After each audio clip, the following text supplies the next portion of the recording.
الحمدللہ رب العالمین والصلاة والسلام علی رسولہ الامین اما بعد فاعوذ باللہ من الشیطان الرجیم بسم اللہ الرحمن الرحیم۔ آج کا موضوع ہے طلاق اور خلا سے متعلق احکام۔ نکاح کے بعد بعض اوقات نباہ نہیں ہو سکتا، مزاج کی موافقت نہیں ہوتی اور اس طرح کے ناگزیر حالات ہو جاتے ہیں جس کی وجہ سے دونوں کے درمیان نباہ ممکن نہیں رہتا۔ تو یہاں پر بھی شریعت نے نہایت ہی متوازن اور اعتدال پر مبنی احکام دیے۔ ایسا نہیں ہے کہ طلاق پر مکمل طور پر پابندی لگا دی ہو، جس طرح کے بعض دیگر مذاہب میں طلاق پر پابندی ہے یا انتہائی مشکل بنا دیا گیا ہے، لیکن اسلام میں طلاق کو انتہائی ناگزیر حالات میں جائز قرار دیا گیا ہے، اور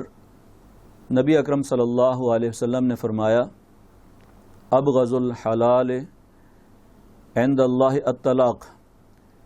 کہ اللہ تبارک و تعالی کے نزدیک جائز اور مباح کاموں میں سب سے ناپسندیدہ چیز جو ہے یہ طلاق ہے۔ یہ جائز ہے، مباح ہے، لیکن ناپسندیدہ ہے۔ ناپسندیدہ اس لیے قرار دیا کہ نکاح ایک اللہ تبارک و تعالیٰ کی نعمت ہے، اور طلاق جو ہے وہ اسی بندھن کو ختم کرنے کا نام ہے، تو اس لحاظ سے یہ ناپسندیدہ ہے۔ اسی طرح اس کے جو نتائج ہوتے ہیں میاں بیوی پر، اولاد پر اور خاندان پر جو منفی اثرات پڑتے ہیں وہ بھی ناپسندیدگی کا باعث ہے۔ لیکن اگر طلاق پر مکمل طور پر پابندی لگا دی جاتی تو ایسی صورت میں عورتوں پر ظلم اور استحصال کی بدترین صورتیں سامنے آتی، بدکاری کی راہ کھل جاتی۔ لیکن اسلام نے یہاں پر بھی ایک معتدل حکم یہ دیا، اس پہلو کی بھی رعایت کی کہ اگر نباہ ممکن نہیں ہے تو آپ کے لیے علادگی کا راستہ موجود ہے۔ لیکن علادگی سے قبل قرآن مقدس نے بہت ہی ایک مثبت پہلو اور مثبت سوچ اپنانے کا ذکر کیا کہ عسیٰ ان تکرہوا شیئا وہو خیر لکم وعسیٰ ان تحبوا شیئا وہو شر لکم، کہ ہو سکتا ہے کہ آپ کو ایک چیز ناپسند ہو اور وہ تمہارے حق میں بہتر ہو، اور یہ بھی ہو سکتا ہے کہ آپ کو ایک چیز پسند ہو اور وہ تمہارے لیے بری ہو۔ یعنی انسان بعض اوقات جو فیصلے کرتا ہے ان فیصلوں کی بنیاد وقتی جوش یا جذبے کے تحت جب ہوتی ہے، اور کوئی ایک عادت ناپسند آ گئی اور اسی بنیاد پر غصے میں آ کر طلاق دے دی، تو اس سے منع کیا گیا ہے، اور فرمایا کہ ہو سکتا ہے کہ اس کے اندر کوئی ایک کمزوری موجود ہو، کوئی ایک خامی کوتاہی موجود ہو، لیکن تھوڑا سا اس کی باقی خوبیوں پر تو نگاہ ڈالیں کہ اس کی زندگی کے اندر بے شمار اور خوبیاں بھی ہو سکتی ہیں، بے شمار اور اچھائیاں بھی ہو سکتی ہیں، اور ہر انسان کے اندر کمزوریاں بھی ہیں اور خوبیاں بھی ہیں۔ کوئی انسان کمزوریوں سے خالی نہیں ہے، اور ایسا بھی نہیں ہے کہ کوئی انسان سراپا شر ہو اور اس کے اندر کوئی خیر کا پہلو نہ ہو، ایسا بھی نہیں ہے۔ اس لیے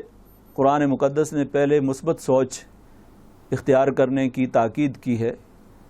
کہ آپ نے تو ایک ہی اس کی کوئی خراب عادت کو بنیاد بنا کر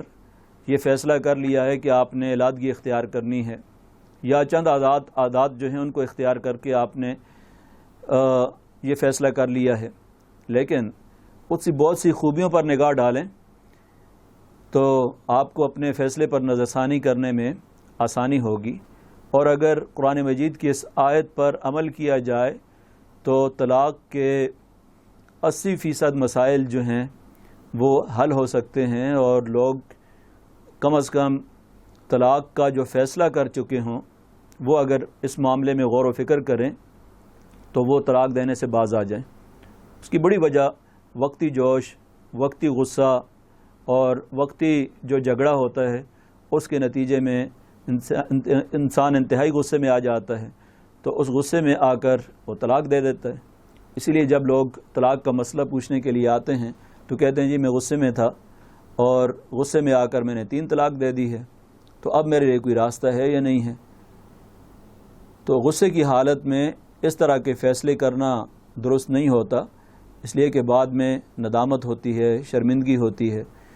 اور اولاد کا جو مستقبل ہے، دونوں خاندانوں کا جو مستقبل ہے وہ خطرے میں پڑ جاتا ہے، اور اس میں بے شمار قسم کے مسائل جنم لیتے ہیں۔ اس لیے حضرت عبداللہ ابن عباس رضی اللہ عنہ کا قول ہے کہ لوگ اگر طلاق کا صحیح طریقہ اختیار کر لیں، سنت طریقہ اختیار کر لیں، تو کبھی ان کو طلاق دینے کے بعد ندامت نہ ہو۔ یعنی اگر بالفرض طلاق کی نوبت آئی گئی ہے تو سنت طریقے کے مطابق اس کے بعد طلاق دی جائے، ایک طلاق دی جائے، ایک طلاق دینا سنت ہے۔ اگر نباہ ناممکن ہے اور ناگزیر ہے تو ایک ہی طلاق دے دی جائے۔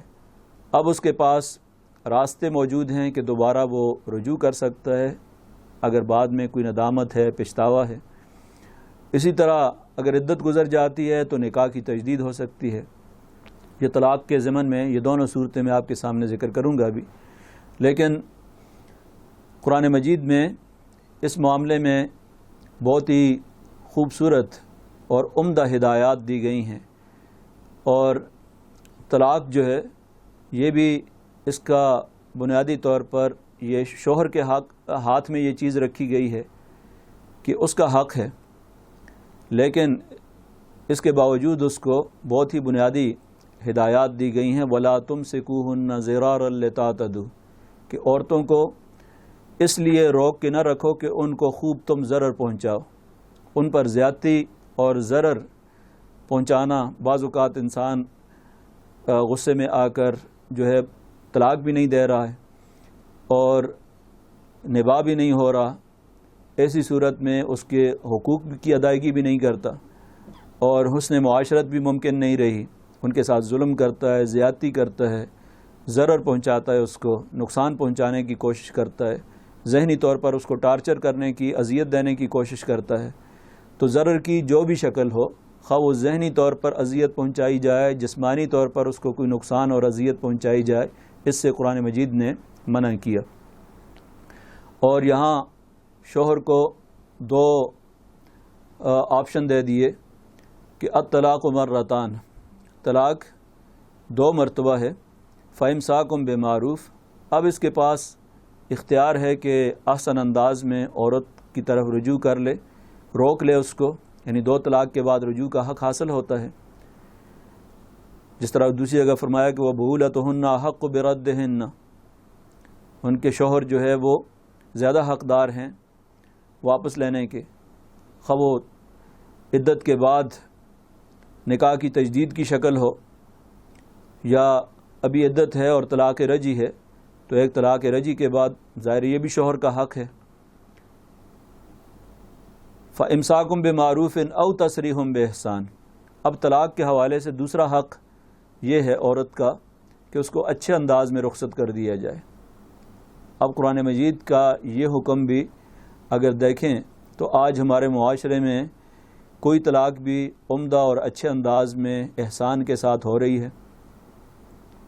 یہ بڑا ایک سوالیہ نشان ہے کہ طلاق تو ہوتی جھگڑے کے نتیجے میں، غصے کے نتیجے میں، اور جب معاملات جو ہیں وہ آخری حد تک پہنچ جاتے ہیں اور واپسی کی کوئی صورت ممکن نہیں ہوتی، تو اس کے بعد گھر سے بدترین ظلم کر کے نکالا جاتا ہے، اور ہنگامہ آرائی کے نتیجے میں یہ سارا معاملہ ہوتا ہے۔ لیکن اسلام کی کتنی خوبصورت تعلیم ہے کہ اگر آپ کا نباہ نہیں ہو سکتا تو ذرا اچھے انداز میں اور اچھے اخلاق کے ساتھ حسن معاملہ کرتے ہوئے کہ آپ نے 10 سال 15 سال اکٹھے گزارے ہیں، تو کیا ضروری ہے کہ آپ جھگڑا کر کے اور فساد برپا کر کے ظلم و ستم کر کے ہی اسے ضرر پہنچا کر ہی گھر سے رخصت کریں گے اور انتہائی غیر شائستہ طریقہ ہی اس کے لیے اختیار کریں گے. اگر رخصتی کے اندر شائستگی اختیار کی جائے اور اچھے سلیقے سے رخصت کر لیا جائے تو ظاہر ہے کہ بعد میں دونوں خاندانوں کے درمیان تعلقات بھی خوشگوار رہیں گے اور ان میں بھی کسی قسم کا ایسی ناخوشگواری پیش نہیں آئے گی. تو قرآن مقدس کی یہ تعلیمات کتنی عمدہ تعلیمات ہیں. آج اگر ہماری زندگیوں کے اندر یہ تعلیمات آ جاتی ہیں تو کتنے جھگڑوں سے، فسادات سے، ظلم سے اور استحصال سے ہم بچ سکتے ہیں. لیکن بدقسمتی سے مسلمان ان بنیادی تعلیمات سے آگاہی نہیں ہیں اور ہمارے گھروں کے اندر، خاندان میں نہ تو اس طرح کی چیزوں سے آگاہی کا کوئی انتظام ہے اور اچھا خاصا تعلیم یافتہ طبقہ جو باقی معاملات کے اندر تو بہت ہی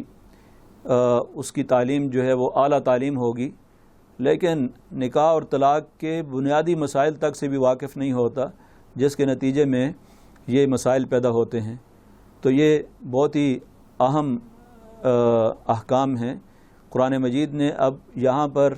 دو ہی صورتیں ذکر کی ہیں. تصریحٌ بِإحسان، اچھے انداز میں چھوڑ دیا جائے، رکھنا ہے تو تب بھی اچھے انداز میں رکھے، ضرر پہنچانے کے لیے، نقصان کے لیے نہ رکھے، دوبارہ رجوع نہ کرے. اور اگر رخصتی کرنا ہے تو وہ بھی بھلے انداز میں، شائستگی کے انداز کے اندر اس کو رخصت کرنا چاہیے. اور اس کا طریقہ بھی خود قرآن مجید میں بھی ذکر کیا گیا، نبی اکرم صلی اللہ علیہ وسلم نے بھی صحابہ اکرام کی بھی تربیت فرمائی. تو قرآن کے اندر تو سورہ طلاق میں تفصیل کے ساتھ طلاق کے احکام ذکر کیے گئے ہیں. یا ایھا النبی اذا طلقتم النساء فطلقوہن لعدتہن واحصوا العدہ، اے نبی اکرم صلی اللہ علیہ وسلم جب آپ طلاق دیں عورتوں کو، ظاہر ہے امت کو بھی حکم دیا جا رہا ہے اور ان کو طریقہ سکھایا جا رہا ہے کہ جب طلاق دیں تو ایسے طریقے سے طلاق دیں کہ مناسب طریقے سے وہ عدت گزار سکیں اور عدت کا اس کے بعد شمار کیا جائے، کیونکہ اس کے بعد عدت کے مسائل شروع ہوتے ہیں. تو حضرت عمر رضی اللہ عنہ کے صاحبزادے حضرت عبداللہ ابن عمر رضی اللہ عنہ نے اپنی بیوی کو طلاق دے دی، لیکن طلاق جو ہے وہ ان ایام کے اندر دی جن ایام کے اندر دینا مناسب نہیں ہے، جن سے نبی اکرم صلی اللہ علیہ وسلم نے مخصوص ایام میں منع کیا ہے کہ ان ایام میں طلاق نہ دی جائے. تو نبی اکرم صلی اللہ علیہ وسلم کے علم میں جب یہ بات آئی تو حضرت عمر رضی اللہ عنہ سے فرمایا آپ نے کہ مرہ فلیراجع، کہ ان کو حکم دیں کہ رجوع کر لیں. وہ یعنی طلاق صحیح طریقے سے جب نہیں دی ہے انہوں نے اور مناسب جو وقت ہے اس کا اس پر نہیں دی ہے، کیونکہ ان ایام میں جس وقت عورت مخصوص ایام سے پاک ہو جاتی ہے اور اس میں ازدواجی تعلق بھی قائم نہ کیا گیا ہو تو اس میں ایک طلاق دے دی جائے تو یہ طلاق کا سب سے احسن طریقہ ہے. سنت طلاق میں دو طریقے ہیں، ایک احسن طریقہ، سب سے اچھا عمدہ طریقہ. تو یہی ایک عمدہ طریقہ ہے کہ اس میں ایک طلاق دینے کے بعد دوسری طلاق کی نوبت ہی نہیں آنی چاہیے، تیسری کی نوبت نہیں آنی چاہیے. ایک طلاق سے بھی کام ہو جاتا ہے. لیکن ہمارے ہاں بدقسمتی یہ ہے کہ جو لوگ قانون کے مطابق طلاق دینا چاہتے ہیں اور ملکی قانون کے مطابق کچہری کے اندر جب جاتے ہیں تو وہاں پر اسٹامپ پیپر پر اکٹھی 3 طلاقیں لکھی ہوئی ہوتی ہیں، طلاق طلاق طلاق. یہ بھی وہ طبقہ جو کہ وکلاء کا اور قانون دان طبقہ ہے، وہ بھی طلاق کے بنیادی احکام سے ہی واقف نہیں ہے کہ پہلے مرحلے میں طلاق طلاق طلاق لکھ کر 3 طلاقوں کے بعد جو ہے اس کے لیے کوئی واپسی کی گنجائش ہی نہیں چھوڑتا. حالانکہ ہونا یہ چاہیے کہ ایک وقت میں ایک ہی طلاق ہونی چاہیے اور اس کے بعد ظاہر ایک دروازہ اس کے پاس کھلا ہے، وسیع گنجائش موجود ہے کہ کسی وقت ندامت ہوتی ہے، پشیمانی ہوتی ہے تو 3 مہینے کا عرصہ اگر 3 مہینوں سے اگر عدت گزارنی ہے یا 3 مینسز سے گزارنی ہے تو یا بچے کی ڈیلیوری تک عدت ہوتی ہے، پریگننسی ہے تو بچے کی ڈیلیوری تک عدت ہوتی ہے، اس وقت میں اتنی گنجائش موجود ہوتی ہے کہ آدمی اچھے طریقے سے پورے ٹھنڈے دل و دماغ کے ساتھ فیصلہ کر سکتا ہے کہ مجھے رجوع کرنا چاہیے یا نہیں کرنا چاہیے۔ اگر حالات اس نہج پہ پہنچ چکے ہیں کہ اس طویل عرصے کے اندر بھی عدت کے عرصے میں اس نے رجوع نہیں کیا تو اس کا مطلب ہے کہ دونوں کے درمیان عدم موافقت اس حد تک پہنچ چکی ہے کہ دوبارہ نباہ کی کوئی صورت ممکن نہیں رہی ہے۔ لیکن اگر وقتی جوش تھا تو ایسی صورت میں عدت کے دوران ہی وہ رجوع کر سکتا ہے ایک طلاق کے بعد، اور عدت گزر بھی جائے تو تب بھی اب گنجائش موجود ہے کہ رجوع تو نہیں کر سکتا لیکن نئے سرے سے نکاح کر سکتا ہے، یعنی نئے مہر کے ساتھ نئے گواہوں کے ساتھ دوبارہ ایجاب و قبول ہوگی اور دونوں باہمی رضامندی سے دوبارہ بھی نکاح کر سکتے ہیں۔ تو یہ سب سے احسن طریقہ ہے، جو سنت طریقہ بھی ہے، احسن طریقہ بھی ہے۔ لیکن اگر ہر مہینے میں ان ایام میں جن میں پاکی کے ایام ہوتے ہیں، ان دنوں کے اندر اگر اس نے ازدواجی تعلق کے بغیر دوسری طلاق دے دی، دوسرے مہینے میں تیسری طلاق دے دی، تو ظاہر تیسری طلاق دینے کے بعد اب اس کے پاس کوئی گنجائش باقی نہیں رہتی۔ لیکن چونکہ 3 ماہ گزرے ہیں اور یہاں پر بھی گنجائش موجود تھی کہ اس عرصے میں وہ اگر رجوع کرنا چاہتا تو رجوع کر سکتا تھا تیسری طلاق سے پہلے۔ اب اگر نہیں کیا تو اس کا مطلب یہ ہے کہ حالات ایسے ہیں کہ نباہ ممکن نہیں ہے۔ تو یہ وہ 2 صورتیں ہیں جن کو سنت طریقہ کہا جاتا ہے، طلاق احسن اور حسن کہا جاتا ہے۔ لیکن اگر اس کے برعکس طلاق دی جاتی ہے تو وہ طلاق بدعت ہے، حرام ہے، یعنی گناہگار ہوتا ہے آدمی، اور اس کے اس دنیا کے اندر بھی نتائج بھگتنے پڑتے ہیں۔ مثلا ایک صحابی نبی اکرم صلی اللہ علیہ وسلم کے پاس آتے ہیں اور عرض کرتے ہیں کہ اللہ کے رسول، میں نے 3 طلاقیں اکٹھی دے دیں، 3 دفعہ طلاق دے دی بیوی کو۔ تو نبی اکرم صلی اللہ علیہ وسلم نے فرمایا کہ ایلعب بکتاب اللہ وانا بین اظہرکم، کیا اللہ تبارک و تعالیٰ کی کتاب کے ساتھ آپ نے کھیل شروع کر دیا ہے جب کہ میں ابھی تمہارے درمیان موجود ہوں، یعنی ابھی تو میں تمہاری رہنمائی کے لیے تمہارے درمیان موجود ہوں، اللہ کا ایک نبی موجود ہے، رسول موجود ہے، اس کی موجودگی میں تم اس طرح کا رویہ اور طرز عمل اختیار کرتے ہو، تو یہ تو بڑا سنگین قسم کا جرم ہے۔ تو نبی اکرم صلی اللہ علیہ وسلم نے اس پر انتہائی ناراضگی کا اظہار فرمایا، اور ظاہر ہے کہ آئندہ امت کو بھی تعلیم دینا مقصود تھی کہ لوگ اس طرح کا طرز عمل اگر اختیار کریں گے تو ایسی صورت میں کیا نتائج نکلیں گے، اس کے خاندان تباہ و برباد ہوں گے اور اولاد پر اس کے منفی اثرات پڑیں گے، تو یہ درست طریقہ نہیں ہے۔ اس لیے اس چیز کی حوصلہ شکنی ہونی چاہیے، اور زیادہ سے زیادہ معاشرے کے اندر ایسے مسائل کے بارے میں جو کہ مسائل کی جڑ ہیں ان کے بارے میں اویئرنیس اور آگاہی جو ہے وہ ضروری ہے، تاکہ ہمارے گھر انتشار سے بچ سکیں، ٹوٹ پھوٹ سے بچ سکیں۔ تو یہ طلاق جو ہے یہ علادگی کی جو صورتیں ہیں ان میں سے ایک اہم اور سب سے معروف اور مشہور صورت ہے۔ طلاق کبھی رجی ہوتی ہے اور کبھی بائن ہوتی ہے، جس کا بھی میں نے ذکر کیا کہ رجی میں 1 طلاق دی ہو، 2 دی ہوں صراحت کے ساتھ، تو ایسی صورت میں رجوع کا حق حاصل ہوتا ہے۔ لیکن بائن میں یہ ہوتا ہے کہ اگر واضح الفاظ استعمال نہیں کیے، ایسے الفاظ استعمال کیے جو کنایات ہیں، مثلا یہ کہا کہ تمہارے مجھے ضرورت نہیں ہے، تم یہاں سے نکل جاؤ، اس گھر سے چلی جاؤ، اپنے والدین کے گھر چلی جاؤ، اور نیت اس کی طلاق کی تھی، تو ایسی صورت میں طلاق ہو جاتی ہے۔ اگر 1 طلاق کی نیت تھی تو 1 ہو جاتی ہے، 3 کی نیت تھی تو 3 ہو جاتی ہے۔ تو اگر 1 طلاق بائن کی نیت کی ہے تو اب رجوع کا حق تو نہیں رہا، لیکن یہ ہے کہ عدت کے دوران بھی اور عدت کے بعد بھی نکاح کی تجدید ہو سکتی ہے۔ لیکن اگر 3 کی نیت کر لی تھی تو ایسی صورت میں نہ رجوع کا حق ہے اور نہ ہی دوبارہ تجدید نکاح کا حق حاصل ہے۔ اس کے بارے میں قرآن مقدس میں واضح حکم ہے، حتیٰ تنکح زوجا غیرہ، کہ اگر 2 طلاقیں ہو جاتی ہیں اور اس کے بعد تیسری بھی ہو جاتی ہے تو اب یہ ہے کہ اس عورت کے لیے حکم یہ ہے حتیٰ تنکح زوجا غیرہ، یہاں تک کہ کسی اور کے ساتھ یہ نکاح کر لے۔ اب یہاں پر کسی اور کے ساتھ نکاح کرنا وہ نہیں ہے جس کو عام طور پر ہمارے معاشرے کے اندر جو ہے حلالہ سے تعبیر کیا جاتا ہے،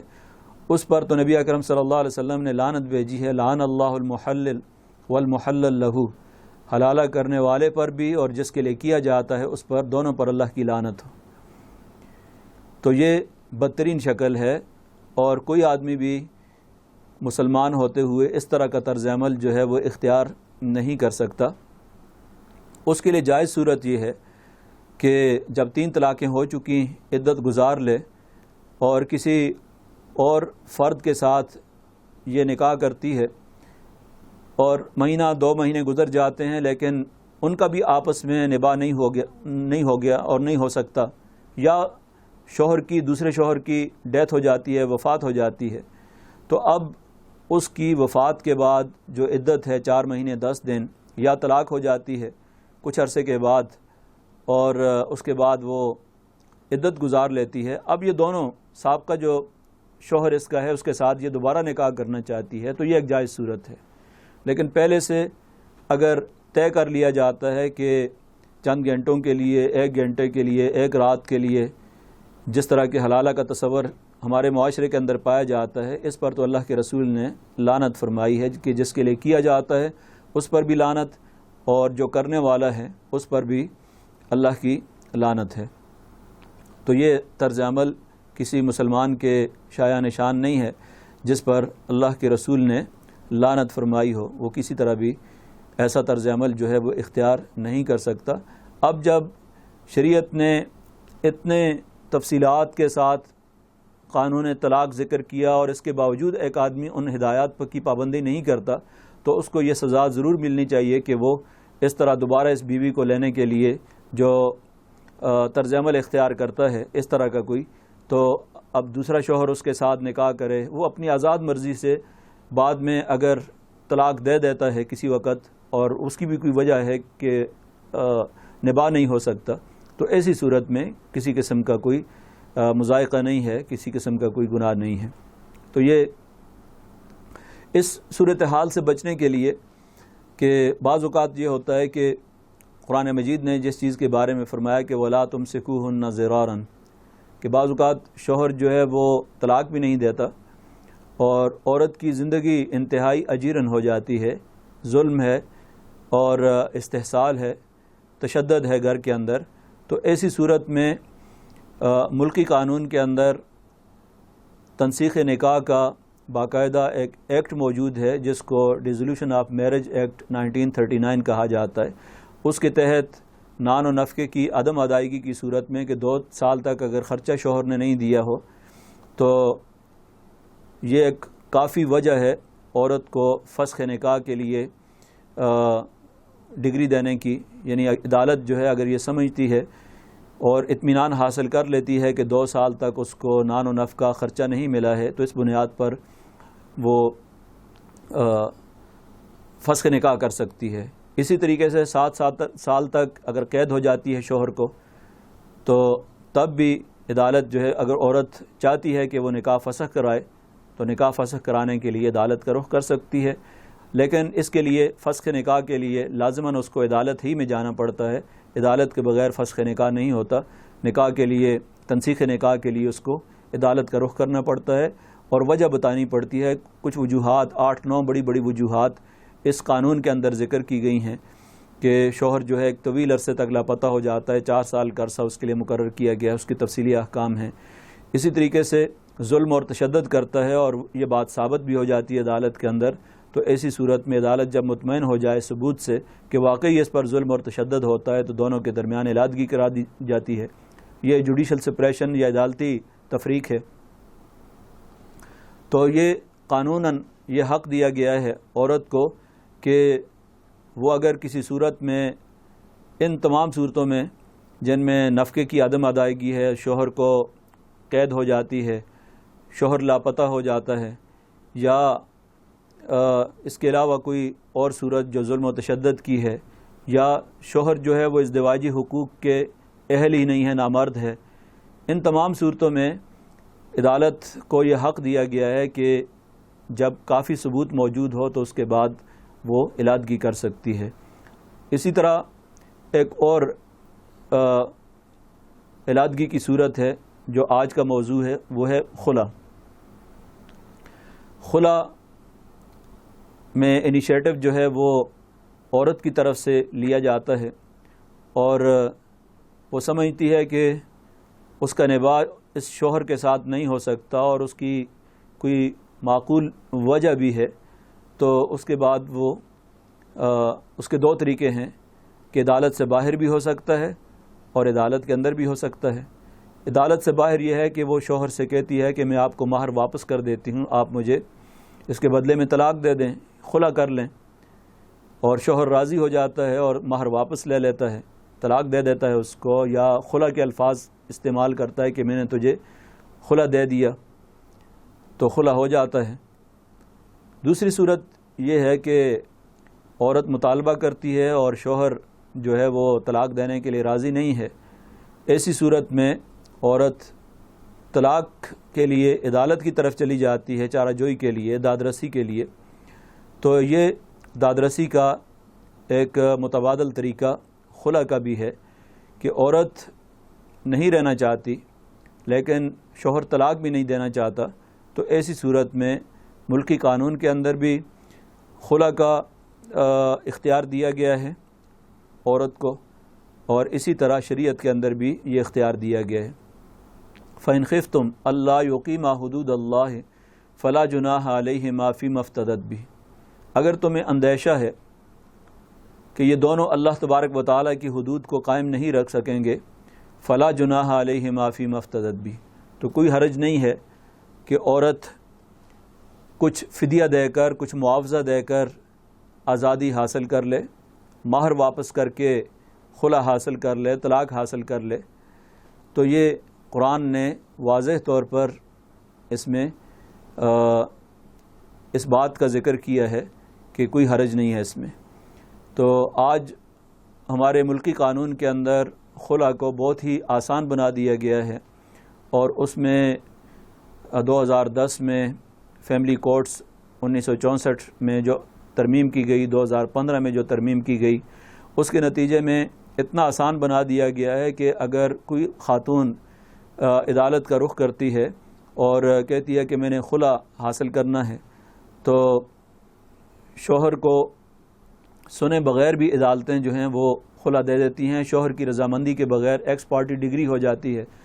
اور اس کی وجہ سے اب خلا کے کیسز اور مقدمات جو ہیں وہ بہت زیادہ ہو چکے ہیں، اور اس کے نتیجے میں بے شمار گھر جو ہے وہ برباد ہو رہے ہیں۔ طلاق کا ریشو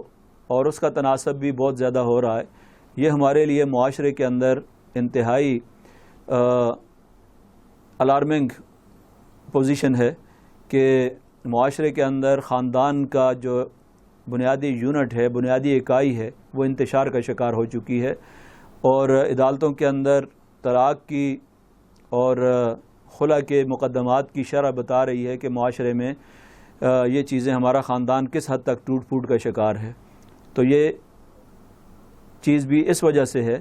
کہ ہم بنیادی طور پر خاندان میں حقوق و فرائض کی جو ادائیگی کی تقسیم شریعت نے کر رکھی تھی اس سے آگاہ نہیں ہیں،